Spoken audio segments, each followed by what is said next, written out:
warahmatullahi wabarakatuh. Alhamdulillah, pada kesempatan kali ini kita dapat bertemu kembali dalam video pembelajaran pertemuan kedua, yang mana pada kali ini materi fikih kita akan membahas tentang kepengurusan jenazah. Nah, di dalam materi ini terdapat 4 pokok konsep.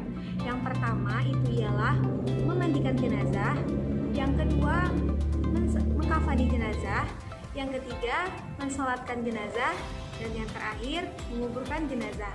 Nah, di minggu kali ini kita akan membahas tentang bagaimana cara memandikan jenazah.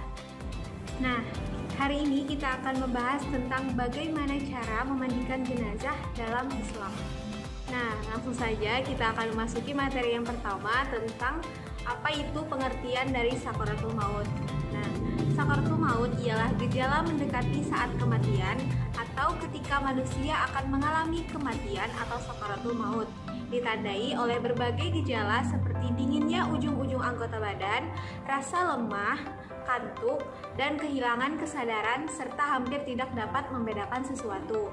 Nah, yang Ibu sebutkan tadi ialah gejala-gejala orang yang dalam keadaan sakaratul maut. Hendaknya kita sebagai saudaranya ataupun keluarganya ataupun tetangganya ketika menemukan hal yang demikian, kita hendaknya berada di samping mayit tersebut.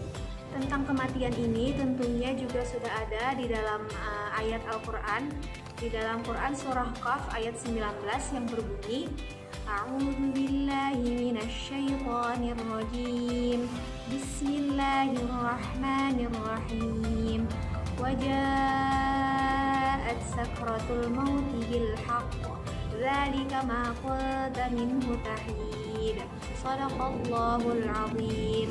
Yang artinya, dan datanglah sakaratul maut dengan sebenar-benarnya, itulah yang kamu selalu lari daripadanya. Quran surah Qaf ayat 19. Nah, jadi Allah Subhanahu wa taala juga sudah memberitahukan kepada kita bahwasanya sebisa apapun kita menghindari yang namanya kematian itu tidak akan bisa, karena yang namanya kematian itu pasti akan datang menghampiri kita semuanya. Istilah jenazah berasal dari bahasa Arab yang berarti mayat dan dapat pula berarti usungan beserta mayatnya. Mengurus jenazah hukumnya fardu kifayah, artinya jika di dalam suatu daerah terdapat orang yang meninggal dunia, maka orang Islam di daerah tersebut wajib hukumnya mengurus jenazahnya. Apabila tidak seorang pun yang bisa ataupun tidak dapat melaksanakannya, maka semua orang di daerah tersebut akan mendapatkan dosa. Ada beberapa hal yang perlu kita lakukan ketika menjumpai orang yang baru saja meninggal dunia. Di antaranya, yang pertama, apabila mata mayit ataupun jenazah tersebut masih terbuka, hendaknya kita pejamkan matanya dengan mengurut pelupuk matanya pelan-pelan. Dan yang kedua, apabila mulutnya masih terbuka, tetupkan dengan ditali atau dengan selendang agar tidak kembali terbuka. Yang ketiga, tutuplah seluruh tubuh jenazah dengan kain sebagai tanda penghormatan. Selanjutnya kita akan membahas tentang orang-orang yang berhak memandikan jenazah. Yang pertama ialah orang yang memandikan harus sejenis, kecuali masih ada ikatan mahram suami istri contohnya, atau jika mayat adalah seorang anak kecil yang belum menimbulkan potensi syahwat. Nah, jadi yang pertama ialah orang yang memandikan itu harus sejenis. Semisal jenazahnya ialah perempuan, maka yang memandikan itu ialah juga perempuan. Dan sebaliknya, apabila yang meninggal ialah orangnya laki-laki, maka yang memandikannya pun juga harus laki-laki. Yang kedua, orang yang lebih utama memandikan mayat laki-laki adalah ahli waris asobah laki-laki, seperti ayah, kakek, anak-anak laki-laki, dan lain-lain. Dan apabila mayatnya perempuan, maka yang lebih utama adalah perempuan yang masih memiliki hubungan kerabat dan masih ada ikatan mahram. Dan yang ketiga ialah orang yang memandikan dan orang yang membantunya adalah orang yang memiliki sifat amanah. Jadi orang-orang yang membantu untuk memandikan ialah orang-orang yang harus memiliki sifat amanah yang bisa menutup aib-aib yang ada ketika semisal dalam proses memandikan jenazah. Selanjutnya, jadi jenazah itu juga memiliki beberapa kategori. Dalam teknis perawatan orang yang meninggal, tentunya ada beberapa perbedaan pelaksanaannya, tergantung bagaimana orang tersebut meninggalnya dalam keadaan yang seperti apa. Yang pertama ialah jenazah muslim. Jenazah muslim tentunya kewajiban kita sebagai orang Islam itu yang pertama ialah memandikan, dan yang kedua mengkafani, yang ketiga mensolati, dan yang terakhir memakamkan. Dan yang kedua ialah syahid, orang-orang yang mati syahid di dalam medan perang, misalkan pada zaman Rasulullah SAW pada saat itu.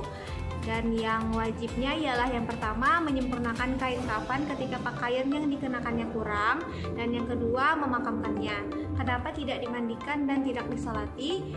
Alasannya karena yang pertama tidak dimandikan karena darah yang menempel pada saat perang itu bisa saja dijadikan saksi kepada Allah SWT bahwasanya itu ialah ia berperang dalam keadaan syahid, dalam keadaan meninggal mati syahid. Dan yang kedua, mengapa ia tidak disolati? Karena dalam keadaan masih banyak kotoran yang menempel pada tubuhnya ataupun jasadnya. Yang ketiga ialah kondisi jenazah, yaitu bayi prematur.